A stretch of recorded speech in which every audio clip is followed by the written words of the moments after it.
Everybody, today's Rashi is chapter 37, verse 20. And we did the verse yesterday, so now look at the Rashi. The pasuk was, they said, let's see what will be from his dreams. Amar Rabbi Yitzchak, Mikra Zeh Omer Darshani. This verse says, expound me. Meaning, Rashi saying the verse is begging to be explained via Midrash, because obviously if they kill him, his dreams won't come true. So Ruach HaKodesh Omeras came. So Rashi says, don't read it the way we were reading it. No. Heim Omrim Ne'argeyu. Meaning to say, who's speaking? Let's see what will happen to his dreams. That's Ruach HaKodesh speaking. That's a divine presence. Oh, I love this. They say, Ne'argeyu, they say, let's kill him. It's not the brothers who say, let's see what will happen to his dream. It's the divine prophecy who says, you see that? It's the divine prophecy response. No. You say, let's kill him. The Ruach HaKodesh shouts out, let's see what will happen to his dreams. Nira davar miyakum im shalachem o shali. That's as though God is saying, let's see whose word wins out in the end, mine or yours. Rashi says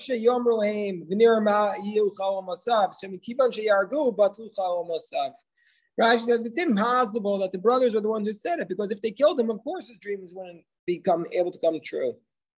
I mean, Rashi, there is. I say when you say impossible, that's I don't know, a little strong on Rashi's part, but we see what Rashi is saying. What a beautiful explanation of explanation. So, okay. Vayishma Ruvain vayatzileu miyadam. Ruvain heard this, and he saved him from their hands. He said, Vayomer lo nakenu nafesh. He said, let us not kill a soul. We don't want to kill anybody. Vayomer aleim Ruvain, and Ruvain said, Al tishbuch. So Ruvain said, let's not kill anybody. Makas nefesh, Rashi says, a blow to the soul. This is mita, this is death. Verse 22. Vayomer aleim Ruvain, al tishbechu dam. Ruvain says, don't spill any blood. Ashlichu oto el abor hazeh. Throw him into this pit, asher bamidbar, that's in the wilderness. V'yad al tishlechu bo, and nobody put their hand on him. To save him. Reuven's motive was to save him from their hands and to return him to his father. Rashi says, Ruach HaKodesh Omer Me'ida Reuven. The Holy Spirit is testifying about Reuven. Hello, Reb Laser. So Shelo Amar Zot El Atzioto. Reuven said this because he intended to save him. Sheyavahu v'yalenu misham. Reuven intended to come back to there and come back and bring him up from the pit. He said, Ani b'chor v'gadol shebekuan lo yitaleh asirochon el abi. He said, I'm the oldest. All the problems are going to be attributed to me. Let me come back and save him. I remember if Reuven had known that these words would be recorded for all of history, the Gemara says, he would never have said this. He would never have said this. He would say, let's save him. He would have given a speech for all of history. He didn't realize it was going to be said for history. I was going to ask, why doesn't Rashi bring that? Because it's mamash pshat. Right? That if he just knew the power of his words, he would have gone all the way. He wouldn't have said, it's like you start off saying something powerful. Let's not kill anybody. Let's throw him in the pit. He could have gone just a little bit more, and all of history would have remembered Reuven as the greatest speech in history. But he cut himself short, and he sold himself short. He didn't go all out. Chapter 37, verse 23. When Joseph came to brothers, Vayavshitu es Yosef, they stripped Joseph.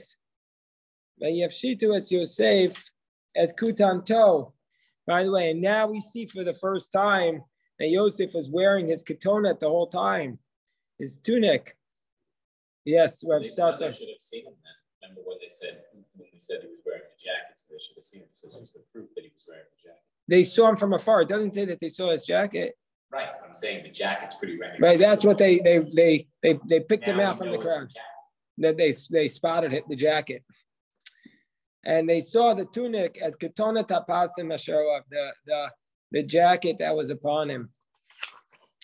The jacket that was upon him. Okay, Rashi says, Ekutanto Zechaluk. Oh, Rashi says that he was wearing two things. They took off his kutanto, Rashi says, that's his undergarment, and Ketona Tapasim, that is Husho Sifo Aviv Yoter Achav. That's what he had, an additional coat. He was walking around with two coats. They only had one. Did you have something to say? Yeah, two coats. Double coated. Vayikachayu, and they took him. They threw Yosef into the pit. Va'abor reik in bomayim. The pit was empty, and there was no water in it. Rashi tells us here, based upon the Gemara in Shabbos. By the way, this is so apropos the holiday that's coming up, Hanukkah. This is in the Gemara's discussion about Hanukkah, that you can't light if too high or too low. In that Gemara, this Rashi is cited. From the fact that it says the pit was empty. Of course, I know that there's no water. Why did it say there's no water? There was no water, but there were scorpions and snakes inside the pit, ready to kill him. I saw, where did I see this? Somewhere, that there was a man who was convinced that poisonous snakes will only attack if they feel threatened, and he shut himself in a room for 3 days with hundreds of poisonous snakes in a small room, and he came out okay. You saw that? Growing up, I had snakes. My family has snakes, and they're pretty docile, actually. Non-venomous ones, but snakes all the same. All right, well, I'm proud of you. Okay. They're nicer than people think they are. Well, there's a whole group up in the hills. That's part of their services. The Southern Baptists, the snake handlers. When they handle the snakes, they get so excited and adrenalized, they start speaking in tongues. And that's the whole service. And then the Rebbe, Rabbi, starts interpreting what they're saying. That's the whole service. Talking, and that's like, what's his name in Harry Potter? Parcel tongue. Yep. Okay, let us go on. But these are poisonous snakes that they use in the service, because they always have people. Yeah. They always have a medic present. Smart. Vayeishev lechem. They sat down to eat lechem. Lechem doesn't necessarily mean bread. In the Bible, Rashi already told us that lechem means food. Vayisuei mehem vayiru. They lift up their eyes and they see Orchas Yishmaelim Ba'am Gilad, that this caravan of Yishmaelim was coming from Gilad, Ugmalayem Nosot Nichoot, and their camels were bearing Nichoot. Rashi is going to have to tell us what that means when we know that it's spices, but Rashi is going to tell us that. Nichot is how to pronounce it. Utsri and balsam, Valot, and that's another thing. Rashi is going to tell us what that means. They were taking this stuff down to Egypt. So what happened there? Let's look at the Rashi. Orchat kitargumo shiyaret. This is a caravan. Al shem holche orach, that they went along the journey. Ugmalayim no sim, and their camels were bearing. Rashi asked a beautiful question. Why do we care what they were carrying? Do we care why do we care what they were selling? It's irrelevant. No. We just tell us the reward of the righteous. Normally, these Arab merchants carry petroleum and resin, nothing that we want. Sharichan ra, which smells bad. Lazen is damnu besamim. But for Yosef HaTzadik, even when he's being sold, he got spices. Shelo yuzak mireach ra. We didn't want him to be harmed by the foul odor. Rashi says, Nechot, kol kinusei besamim harbe. Any collection of a lot of spices is called nechot. V'chein vayarem is called base nechota. As it says in the verse in Kings, Mirkachat besamav. Unkos explains Lashon Sha'ava means wax. Tsuri means balsam. Seraf anotef me'atzei kataf. This is the balsam which comes out of, that drips from the balsam tree, the sap that drips from the balsam tree. Hunataf hanimnem simane akatoras. This is one of the incense is used in the temple. So Joseph was sold along with the incenses in the temple. So maybe when we bring that incense, we're trying to atone for this terrible sin. And valot, what's lot? Rashi says lotem shmo b'lashon Mishnah. It's called lotem. Shoresh v'rabasenim pirshu shoresh esav ushmo aristologia b'masechet nida. It's a root of an herb which is called aristologia. Whatever. I don't know what it is exactly, but that's what the rabbis say in Masechas Nida. I have a picture here. Okay, let's see. But I guess I have to change my background, right? But even that, like the picture just tells us, doesn't tell us what it really was. It just tells you what some people think it was. Oh, okay, fine. That's what they were selling. All right. So Judah said to his brothers, this is also another line that the Gemara tells us, whoever praises Judah is making a huge mistake. Judah says to his brothers,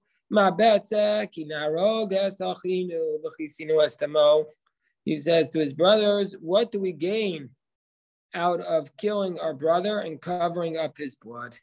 Ma betza, ma mamon, what financial gain? Meaning to say, what's our financial gain? V'chisinu estamo, v'nalim es misaso, and we cover up his death. What do we gain out of that? Let's go sell him to the Ishmaelim. Our hands will not be on him literally. Because these are flesh and blood. Our brothers are flesh. That's such an ironic phrase. Let's not kill him. Let's sell him because he's our brother. What? And his brothers heard. Says the Rashi. Vayishmeu. V'kabilu minei. They listened to him. Mikol shmiya shehi kabbalas dvarim. Anytime you hear something, it means you accept words. Kigon zeh. We could go Vayishma Yaakov al Aviv. Yaakov listened to his father. Now seven Ishma. So Vayishmeu means they obeyed him. We will do and we will hear. Miturgam nikabel. We will accept it. Kol shishmias ozen. Kigmon Vayishmeu eskol Hashem. And anytime it means the hearing of the ear, then it would say that would be different. Shema'atu, Shema. So the difference in English between hearing and listening. Right, that's basically, they listen to him. The hearer means they listen to him. Other times it can mean hear. But now is where it gets tricky in this story, because the text that told us that the Ishmaelim were passing by, Judah says, let's sell him to the Ishmaelim. And now the next verse says, Vayavru anashim midyanim. So Harim, then the Midianite traders passed by. Well, who are these people? This is a totally different group. Vayim shechu, and they pulled him up. Vayalu es Yosef min habor, and they pulled up Joseph from the pit. Vayim karu es Yosef l'Yishmaelim. They're the ones who sold Joseph to the Ishmaelim. Be'asrim kasef for 20 pieces of silver. Vayaviu es Yosef Mitzrayma, and they brought Joseph to Egypt. So it's not 100% clear who they are the ones who sold Joseph is. It could have been the Midyanim, or it could have been the brothers themselves. this is the evidence, and it's not clear. They certainly threw him in the pit. They certainly wanted to sell him. But it's not clear who they is, because the previous subject are the Midianites. So it could be that the Midianites are the ones who sold him. So let's see what it says. Rashi says, this is a different caravan. The pasuk is telling us Joseph was sold many times to the Yishmaelim, to the Midianim. So Rashi tells us very clear that the sons of Jacob are the ones who pulled up Joseph from the pit. They sold him to the Yishmaelim, Yishmaelim to the Midianites, and that's Rashi's approach. That first the brothers sold him to Yishmael to Midian to Egypt, but it's problematic because that's not what the text actually says. So Rashi's not problematic. I'm just saying it's inconsistent with the actual text. Could it be that Moshe Rabbeinu wrote it deliberately that way so that people could have different opinions? Well, it could be that we're trying to protect the ones who actually sold. Yeah, I'm just saying he could have asked Hashem, well, who did it, right? Right. Tell me how to write it, but he this didn't. Is what Hashem said. There's room for us to be. There's room for us. Yeah. Vayeishev Ruvain. So Ruvain returned El Abor to the pit. Vine ein Yosef babor. Behold, Joseph is not in the pit. Vayikras begadav. Joseph tore his garments. Wow. Reuven. Excuse me. Vayikras begadav. Reuven tore his garments because he returns to the pit and there's no Joseph in the pit. She says, and when he sold him, Joseph was not there. He was not there. Excuse me. When Reuven was sold, when Joseph was sold, Reuven was not there. The day had come for him to go home and take care of his father. What a verse. What does that mean? The day had come home for him to go. The day had come for him to go home and take care of his father. What a verse. What does that mean? Rotation. What was he doing?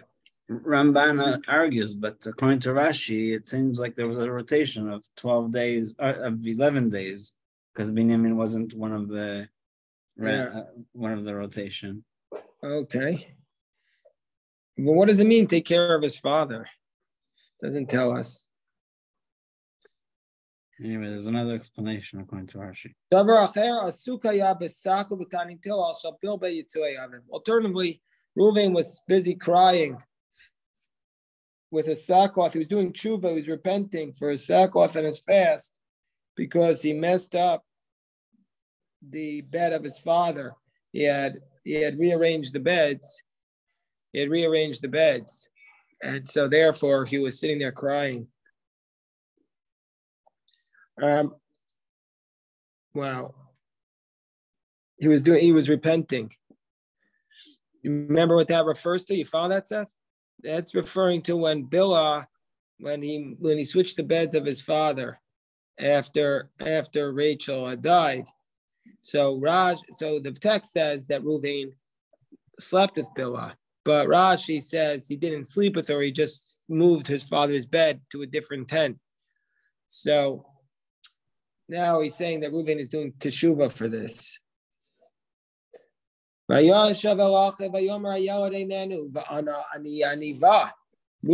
returned to his brothers and he said, the boy is no longer here. And where can I go? Oh, we weren't even expecting you today. This is an extra bonus. Gishmak, our dear friend. He says, he returns to his father, he returns to his brothers and he said, the boy is not here. Where am I going to go? Now, Ana Aniva doesn't mean what we think it means. It can't go, where can I find him? Because he was said, where is he? That's another question. Why didn't Reuven just go after the sellers? I mean, how many caravans can there be? in the movies, he would just go running after him. Why didn't you just try to find him? Didn't Rashi tell us that they made an oath that nobody will tell and nobody will try to alter the we have not events? There is that. I remember that, but that we haven't seen that yet in this parasha.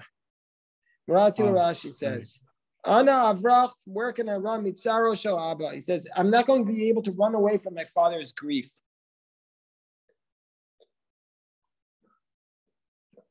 Yeah. So what happens now? Vayikuras Ketonet Yosef. They took the tunic of Joseph. Vayishchatu Seiri Zim, and they slaughtered a goat. Seiri Zim. Vayitbeluas Akutones Padam, and they dipped the tunic in blood. So this is such a symbolic thing because so much of this we're going to, for the rest of human history, we're going to be repenting for this sin.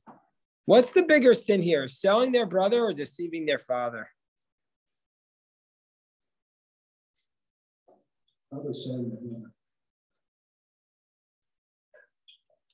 The commandments. Yosef forgave them. They never asked for forgiveness from their father. And the other thing is, Jacob deceived his father. Sorry. Right, Jacob they never asked for forgiveness from their father. That's true, but here's the thing. Bill was right. Jacob did deceive his father, but he did that at the direct instruction of his mother with the Ruach HaKodesh that his mother presumably had. Here's the thing. Joseph had a rough 2 years plus, but then he rose to greatness very quickly. Joseph ended up being fine.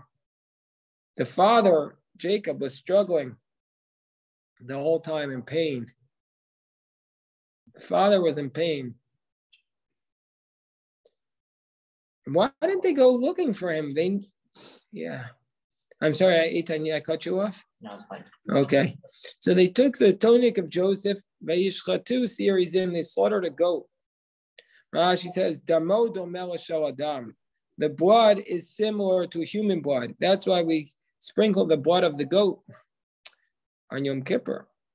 Hakutonet, the tunic, they dipped the tunic in blood. Rashi says, Zesh Shema. Okay, fine. He's saying it's the same thing as Ketonet Pasum. We'll skip the Rashi. They never cover anything about them taking the coat before they threw him in the pit. This is the first we're hearing that they took the coat and who took it. Oh. We also don't hear about anything. No, I think it says they took our. They did say it says they took. Okay, it said they took it. Wait, let me see.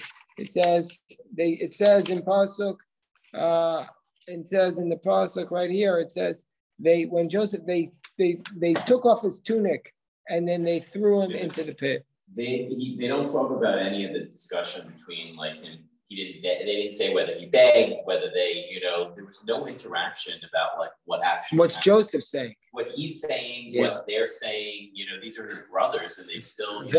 It's the end. You would think there'd be some dialogue about it. It's very powerful. That why don't they tell us? Don't do this to me. They don't have him saying that. They don't have Joseph begging for mercy. Maybe he didn't. He presumably didn't. They don't have him crying. Maybe he did. In the end of Mikha, it says he did. He asked. And he cried, right? He says that they didn't listen to him when he cried out to them. Right. Then it says he cried out. But here, how are different Rav Yochanan? But here you have a Chumash. Let's give Yochanan. But here it doesn't say it. You're right. Later on it does. It's interesting. Okay, we'll do. Okay, what happens now? So.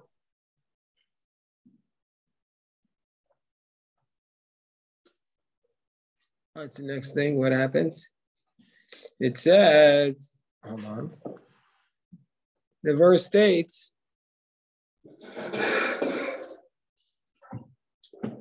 Vayishachu. Okay, we'll just dive in 1 minute. 1 minute, we'll dive. We'll just do one more pasuk. Vayishachu es ketonet hapasim. They threw it off. They